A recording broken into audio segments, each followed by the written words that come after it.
Oke teman-teman, Assalamualaikum warahmatullahi wabarakatuh.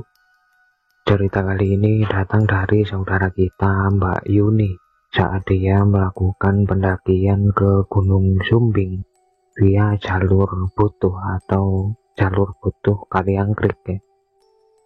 Pendakian ini dilakukan Mbak Yuni pada Maret 2016 silam bersama dua temannya, Andre dan Sani. Pendakian yang awalnya dia rencanakan sebagai pendakian santai ini justru menjadi pendakian yang membuat Yuni terjebak di dalam kabut misterius di Gunung Sumbing yang hampir saja membuatnya hilang atau tidak selamat. Dan seperti biasa, nggak usah basa-basi, langsung saja kita mulai ceritanya.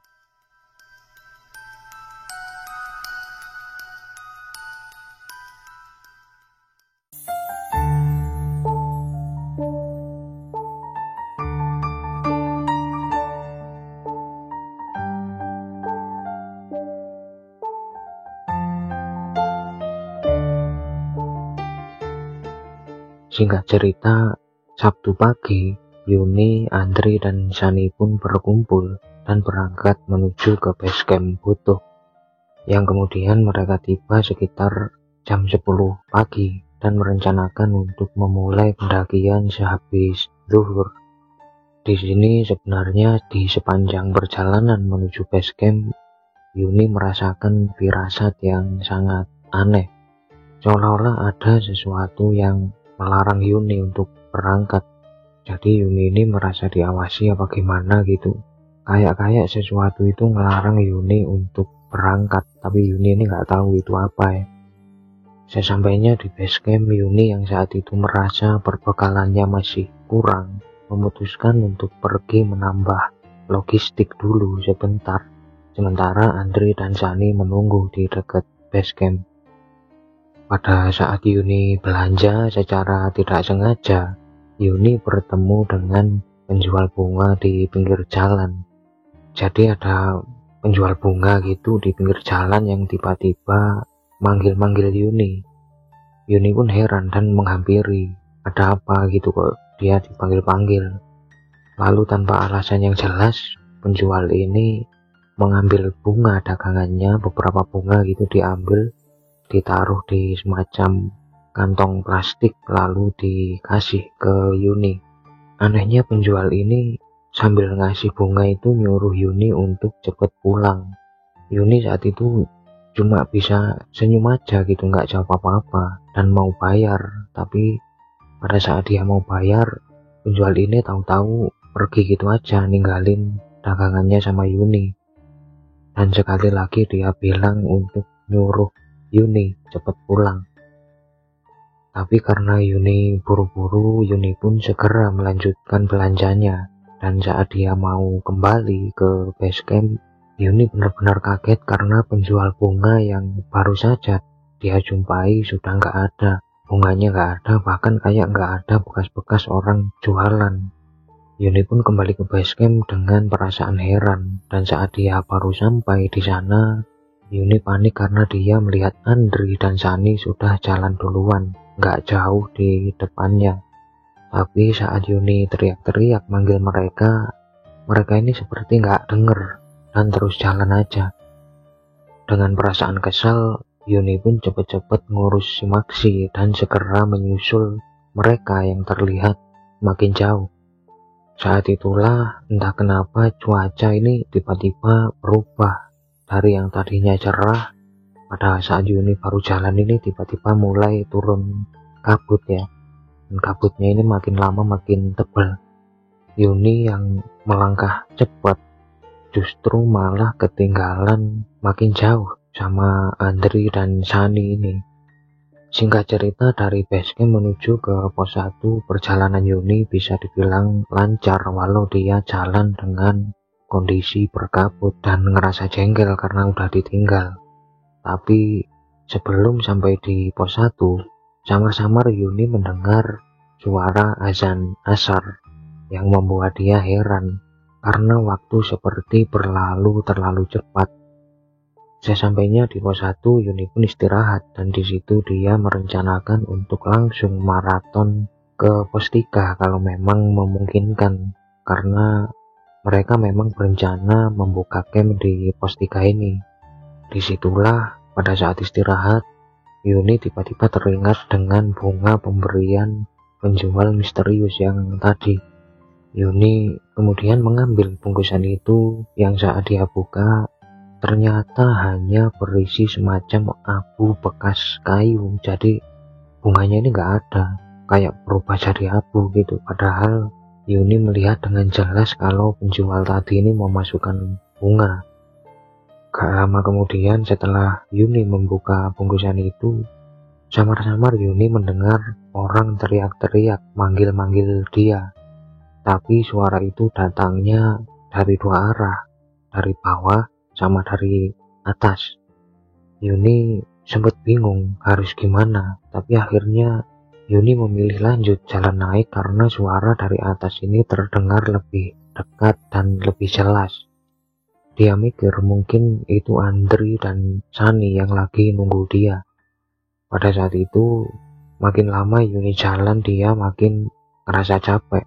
Yuni sempat heran sendiri kenapa dia nggak sampai-sampai di tempat Andri dan Sani, tapi karena udah lapar, Yuni pun terpaksa berhenti dan masak di tengah-tengah jalur karena memang sama sekali tidak ada tempat lapang yang dia lihat. Pada saat makan inilah Yuni mulai menyadari kalau ada yang aneh dengan pendakiannya.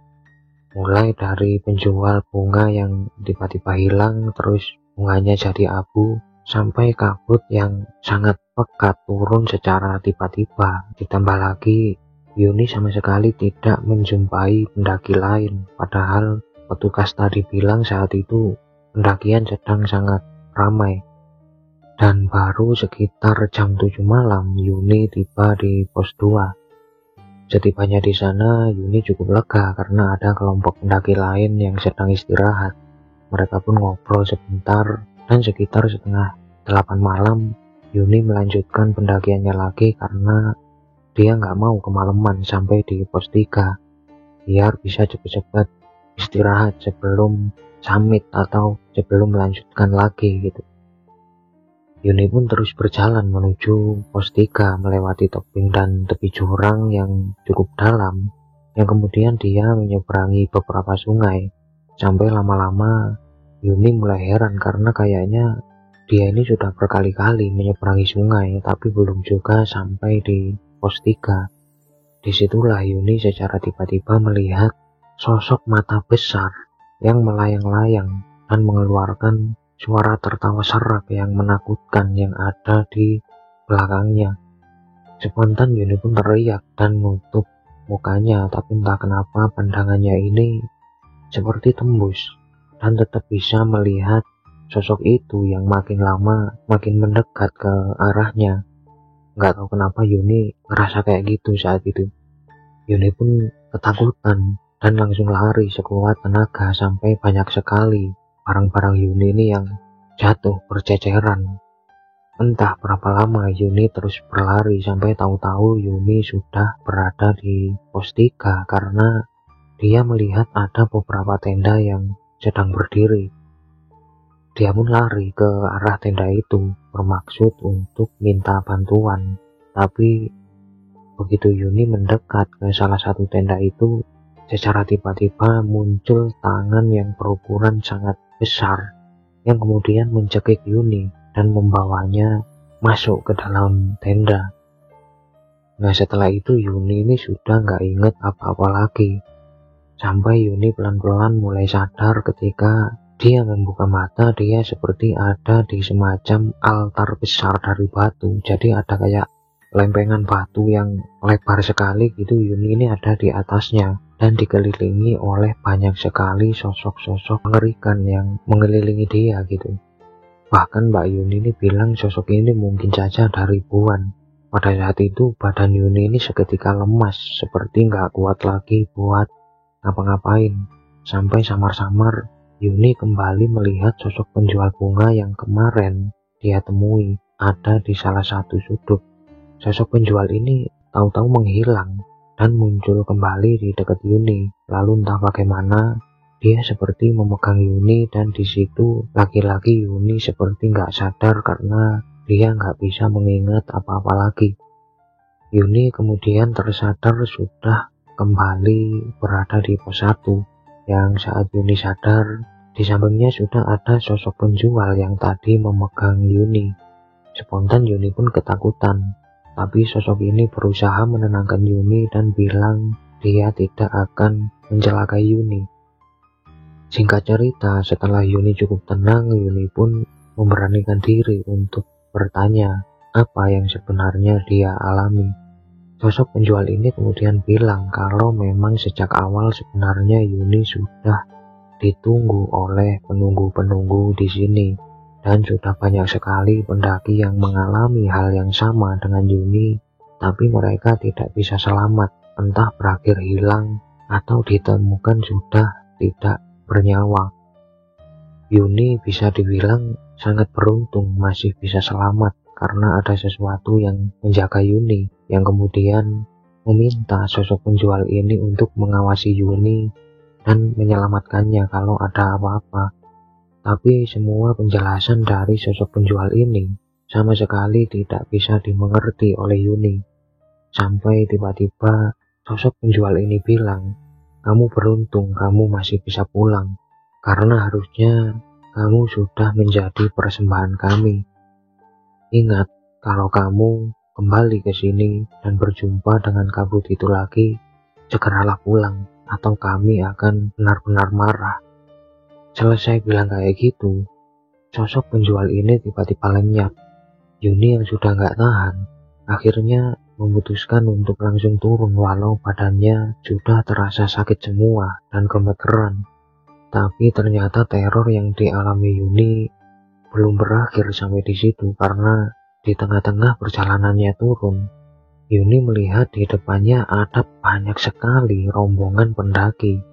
Menurut Yuni ini rombongan sudah terlalu banyak karena mungkin ada ratusan yang berjalan bareng gitu kayak baris, tapi anehnya mereka semua ini mukanya pucat dan tatapannya kosong, kayak mereka jalan aja gitu pelan-pelan gitu mendekat ke arah Yuni yang lagi turun. Nah, pada saat itu Yuni yang belum sadar dengan gangguan itu langsung cepat-cepat menghampiri salah satu dari mereka untuk minta tolong. Tapi ketika Yuni udah deket sama mereka, salah satu dari mereka ini justru memegang Yuni dengan sangat kuat dan menyeret Yuni berjalan kembali ke atas. Yuni pun berontak sekuat tenaganya, tapi tenaga dari orang yang megang Yuni ini kayak terlalu kuat. Yuni sampai teriak-teriak, sampai nangis, berusaha ngelepasin tapi nggak bisa gitu. Sampai akhirnya tenaga Yuni ini mungkin mulai habis ya. Mungkin karena emang takut juga, Yuni pingsan untuk yang ketiga kalinya saat itu. Entah berapa lama Yuni pingsan pada saat itu. Tapi pada saat dia sadar, Yuni menyadari kalau dia ada di semacam sabana atau padang rumput yang sangat luas.